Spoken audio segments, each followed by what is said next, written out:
Jau ne kartą laidose Svajonių sodai esame pasakoję apie mikroorganizmų, gerųjų bakterijų naudą sodo augalams. O šiandien apie dar vieną mokslininkų atradimą.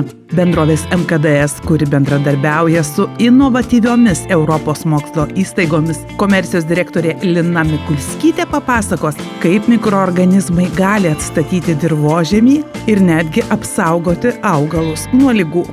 Mikrodoktor serija pati iš savęs sufleruoja, kad tai yra mikroorganizmai. Tai vienas yra soil restart, kuris žodis anglų kalboje reiškia perkrauti, atkurti. Tai yra sukurtas dirvožemiui atkurti, praturtinti naudingom dirvožemio bakterijom. O kitas yra barikadė, kuris suformuos lyg kokias nematomas barikadas aplink jūsų augalą. Tiek šaknų sistemoje, tiek aplink augalą visoj dirvoj. Tai kaip tos bakterijos veikia? Čia yra bakterijos, jos yra nuolat gyvos? Taip, nuolat gyvos.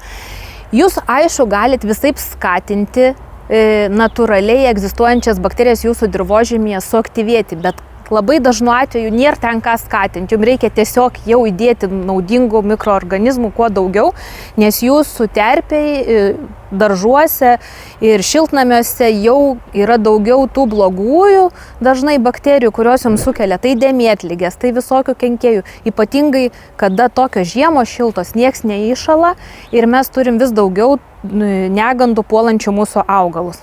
Todėl jums reikėtų įdėti didelę armiją mikroorganizmų į dirvožemį, kad jie konkuruotų su grybais patogenais ir kenkėjų lervais, netgi nematodais, kurie neleistų jūsų augalus pulti.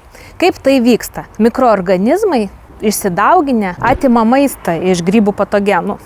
Todėl labai jie netenka nei maistinio šaltinio, nei turi terpės ten daugintis. Kolonizuoja augalų šaknis, skatina smulkiųjų šaknelių augimą.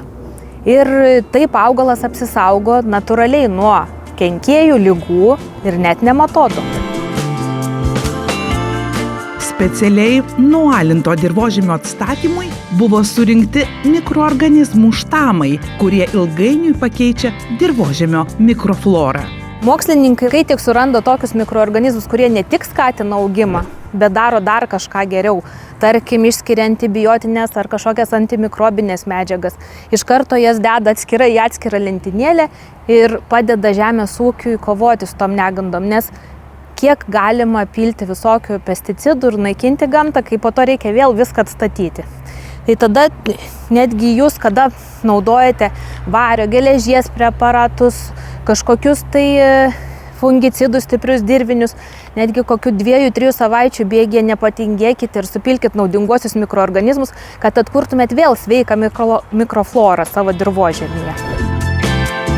Atrasta dar viena mikroorganizmų rūšis. Jis suteikia augalui atsparumo apsiginti nuo ligų ar kenkėjų, sako MKDS.lt komercijos direktorė Lina Mikulskytė. Mikroorganizmai dar papildomai ką jie daro. Šaknų sistemos rizosferoje įsikūrė, bet padeda suskaidyti organinės medžiagas ir paduoti augalams.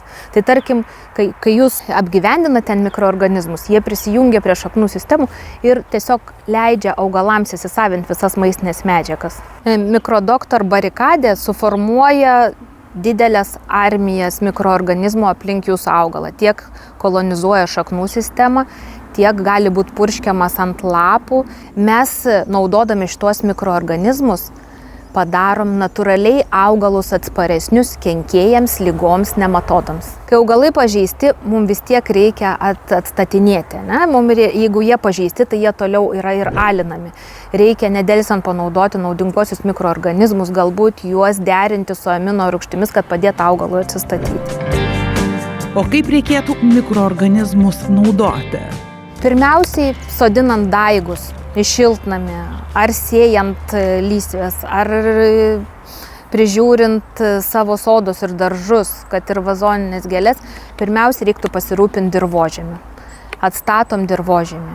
Po to naudojam produktą barikadę, kad suformuoti, kolonizuoti jau grybais ir bakterijom aplinką, kad jam padėti gyventi visą sezoną.